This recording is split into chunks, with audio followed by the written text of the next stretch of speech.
আজকে কুয়াকাটা ব্লগ নম্বর 2। যে দেখবে না সে খাবে গু।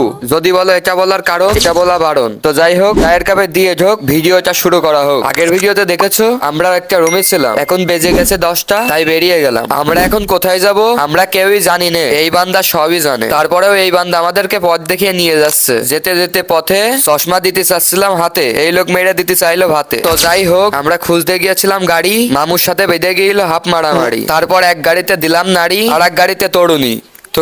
ডায়লগে হয়ে গিয়েছে ভুল, গাড়িওয়ালা গুলো ছিল একেবারে ফাউল। গাড়িতে করে যাচ্ছিলাম বালুর চরে, এইসব এলাকার মানুষ বাস করে 3-2 তলা ঘরে। বলতে বলতে চলে আসি সেই জায়গায়, আর আমাদের গাড়ি থেকে নামিয়ে দেয়। তারপর দেখি আমার একটা সাবস্ক্রাইবার পড়ে রয়েছে। এই কথা আবার শিয়াব ভাইয়ের কাছে জানো কি ডাকিয়েছে। এই কথা সহ্য করতে না পেরে যাচ্ছিলাম বালুতে ডুব দিয়ে মরতি, আর শিয়াব ভাই বললো মরবি কি করতি, এই নে এক কাপ চা খা। আর চা খেয়ে সব কথা ভুলে গেছি। এইদিকে এই চাচা কি জানো কাটছিল, আর এর জিভে দিয়ে রস পরে মাস্ক যাচ্ছিল ভিজে। এরপর একটা শসা নিলাম কিনে, সাথে দিল অতিরিক্ত ঝাল, আর ঝালের ঠাপে পিছন হয়ে গেল লাল। তাই ডাব খেয়ে করতে চাচ্ছিলাম ঠান্ডা, আর আমাদের মামু পাট নিয়ে পারতে চাচ্ছিল আন্ডা। তারপর উঠে পড়লাম গাড়িতে, যেতে হবে আমাদের তাঁতি বাড়িতে। দেখা হচ্ছে নেক্সট ব্লগে, বাই।